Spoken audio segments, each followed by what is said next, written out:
Bon matin tout le monde, bienvenue. Question du jour. Ce matin, on parle du soft shell. C'est quoi un soft shell? C'est à la base, c'est un tissu qui était fait en laine. Et maintenant, naturellement, le synthétique a pris le dessus.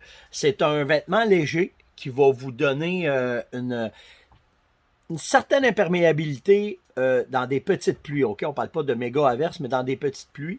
Et ce qui est très intéressant de ce tissu-là, c'est son élasticité, tabarouette, je l'ai eu, que le vêtement va vous donner parce que c'est un vêtement qui va vous permettre de performer quand vous êtes sur le terrain, soit en chasse à la pêche ou en plein air. Donc, c'est pour ça qu'il est très, très, très maintenant prisé, qui est très, très aimé de la majorité des adeptes de plein air, justement à cause de ça. Après ça, vous avez certaines qualités, tout dépendant de l'épaisseur, de la façon qui est faite.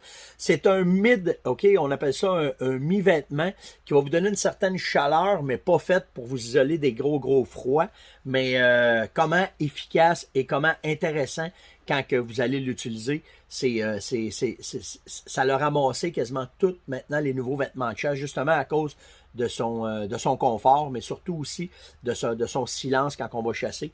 Donc, un vêtement à considérer quand vous allez faire le choix ou l'achat de vos vêtements de chasse, le soft shell, que ce soit par Setco, que ce soit les autres compagnies, mais vraiment, puis bien important d'en acheter un de qualité parce que ce qu'on veut, c'est que quand on va travailler, quand on va performer, on va être certain que l'humidité va sortir du corps. Puis c'est ça qui fait la différence d'un soft shell de qualité de celui qui l'est moins, c'est que ceux qui le sont moins, ils ne laisseront pas sortir l'humidité. Alors, c'est un bon investissement à faire quand que vous allez aller en plein air d'utiliser les vêtements qui sont faits à base de ce tissu-là.